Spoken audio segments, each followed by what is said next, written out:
talk on the story radio. of one of those campaigns begins in 1972. Riley on advertising. Russ Kirby was the national coordinator of Participation, Best show ever. a program adopted by the government of Canada to promote fitness.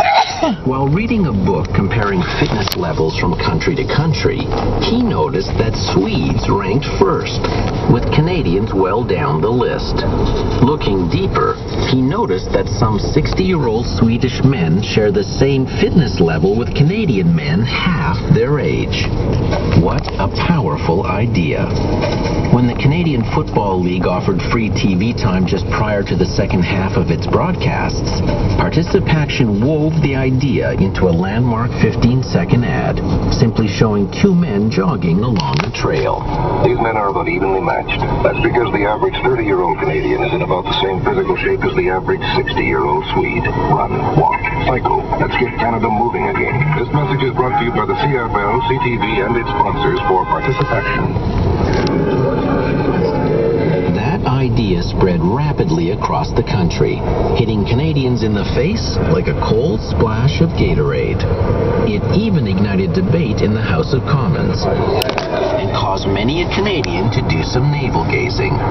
That is, those whose navels weren't beyond their field of vision. And here's the thing. That original ad about the 60-year-old Swede ran just 6 times each in English and French. That was all. Yet it had the stickiness to remain in the minds of Canadians for nearly 4 decades. And it's just one of a treasury of remarkable ad campaigns made right here in Canada. Excuse me while I spend some quality time on the Age of Persuasion treadmill. My name is Terry O'Reilly. Jog alongside me for a few minutes, and let's take a run down memory lane and look at some hugely successful, very familiar ad campaigns. Every one of them with maple syrup in their veins. Let's look at great advertising campaigns that were made in Canada in the Age of Persuasion. I'm Barack Obama, and I approve this message. Another cup of Maxwell House coffee, George? Sure. Pour me a cup, Gracie. Hello, I'm Matt. And I'm on TV. The only thing we have to fear is The average 60-year-old Swede. That's right, 60. And now, Terry O'Reilly and the Age of Persuasion. Got milk. Don't be home without it. Isn't that amazing? How do you measure advertising success? If a message finds a positive place in your imagination, you're doing well. If it lingers there a week, it's a great success. When people can sing your jingle for decades after its launch, you've hit the mother lode. Today, that's how I want to define great campaigns, as ideas that had an enormous impact on an advertiser's business. Classic Canadian ideas that were so big, they lasted for decades, and in some cases, are still used today. When you eat your smarties, do you eat the red ones last? Do you suck them very slowly or crunch them very fast? Eat that candy-coated chocolate, but tell me when I ask. When you eat your smarties, do you eat the red ones last?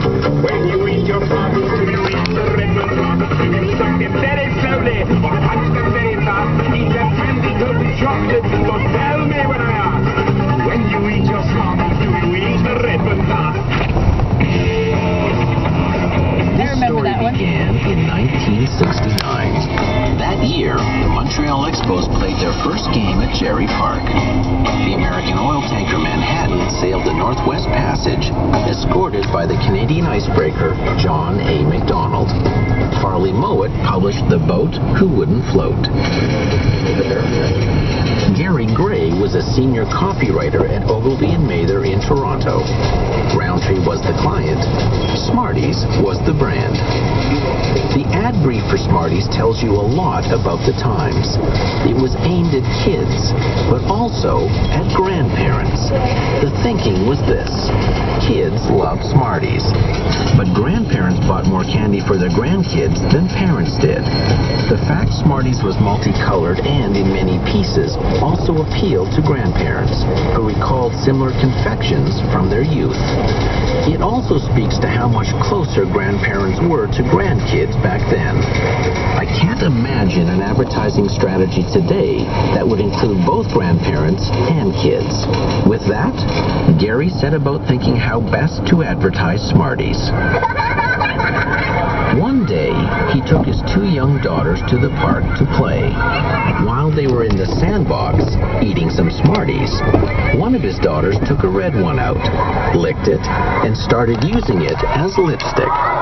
His daughter was trying to be like her grown-up mother. And there it was, the inspiration Gary needed. It was all about the red ones. His kids ate all the Smarties, but they played with the red ones. He started humming a little ditty in his head, which began with this one line: "When you eat your Smarties, do you eat the red ones last?" Then he fleshed out the rest of the lyrics. The next day, client Stu Dreyer came to the agency and marched right up to Gary's desk and said, "Well, what have you come up with for Smarties?" It was hardly the place for a formal presentation, so Gary just stood up and sang the whole song to Stu, right there in his office. Stu just stared at him, then picked up the phone, called the president of Roundtree, and said, "Listen to this," then said to Gary, "Sing it again," which Gary did. And here's the topper. Stu took the phone back and said to the president, "How do you like your new campaign? Terrific, huh?" And hung up on him without waiting for an answer. It was one of the quickest approvals in advertising history. Thus began Smarties one of the are great like Canadian ad M&Ms. campaigns, born in 1969 and sung well into the 90s, proving a well-crafted jingle can resonate in our minds for decades. Tying the campaign around a question was also very effective. To this line, "When you eat your Smarties, do you eat the red ones last?" Gary applied one strict rule: it was never to be answered. The result was a sales increase of 11% every year of the campaign. When you eat your